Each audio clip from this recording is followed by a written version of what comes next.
আসসালামু আলাইকুম। আজ আমরা কুরআনের একটি অত্যন্ত গুরুত্বপূর্ণ এবং ছোট কিন্তু গভীর অর্থবহ দোয়া সম্পর্কে জানব। এই দোয়াটি হল রব্বানা আতিনা ফিদ দুনিয়া হাসানা ওয়াফিল আখিরাতি হাসানা ওয়াকিনা আযাবান্নার।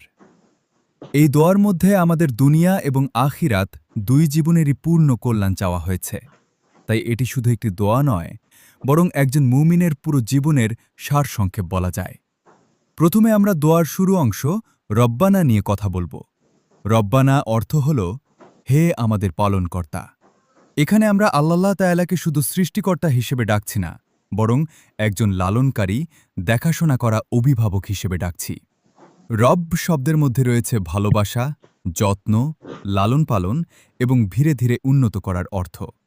অর্থাৎ আমরা যখন বলি রব্বানা, তখন আমরা আল্লাহর কাছে নিজেদের সম্পূর্ণভাবে সোপর্দ করে দিই এবং বলি, হে আমাদের রব, আপনি আমাদের জীবনের প্রতিটি বিষয় দেখাশোনা করুন, আমাদের সঠিক পথে পরিচালিত করুন এবং আমাদের প্রয়োজনগুলো পূরণ করুন।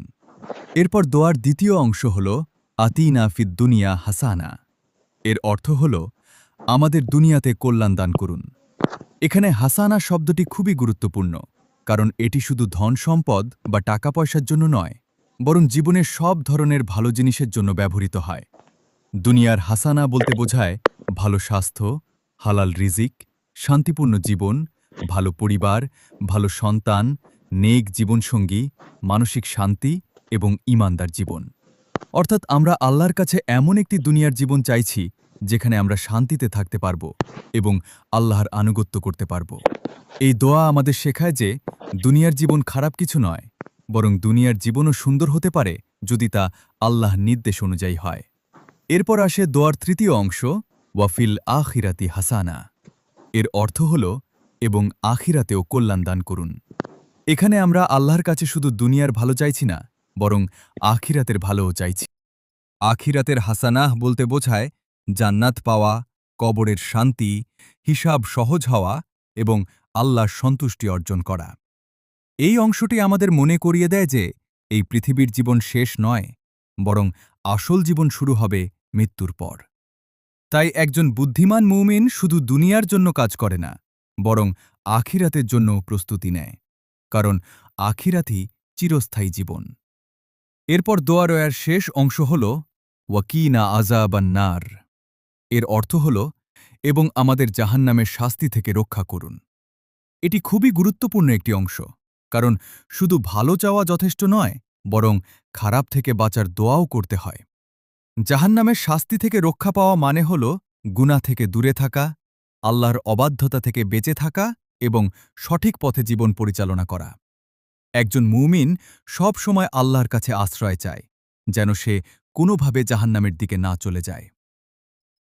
এই পুরো দোয়াটি যদি আমরা একসাথে চিন্তা করি, তাহলে বুঝতে পারব এটি কতটা পূর্ণাঙ্গ দোয়া। এই দোয়ায় আমরা তিনটি বড় বিষয় চাই। প্রথমত দুনিয়ার কল্যাণ, দ্বিতীয়ত আখিরাতের কল্যাণ এবং তৃতীয়ত জাহান্নাম থেকে মুক্তি। অর্থাৎ একজন মানুষের জীবনে যা কিছু প্রয়োজন, সবকিছুই এই ছোট দোয়ার মধ্যে অন্তর্ভুক্ত। এই দোয়ার আরেকটি গুরুত্বপূর্ণ দিক হল এটি কুরআনের একটি দোয়া এবং হাদিসেও এর গুরুত্ব এসেছে। রাসূলুল্লাহ সাল্লাল্লাহু আলাইহি ওয়াসাল্লাম এই দোয়াটি বেশি বেশি পড়তেন। বিশেষ করে হজ এবং অন্যান্য গুরুত্বপূর্ণ এবাদতের সময় এই দোয়া বেশি পড়া হতো। তাই এটি শুধু একটি সাধারণ দোয়া নয়, বরং এটি একটি সুন্নাহ সমর্থিত গুরুত্বপূর্ণ দোয়া। আমাদের বাস্তব জীবনে এই দোয়ার গুরুত্ব অনেক বেশি। আমরা প্রতিদিন জীবনে অনেক কিছু চাই, কখনো টাকা, কখনো সফলতা, কখনো শান্তি শান্তি কিন্তু এই দোয়া আমাদের শেখায় কিভাবে সবকিছুকে একটি ভারসাম্যের মধ্যে চাওয়া যায়।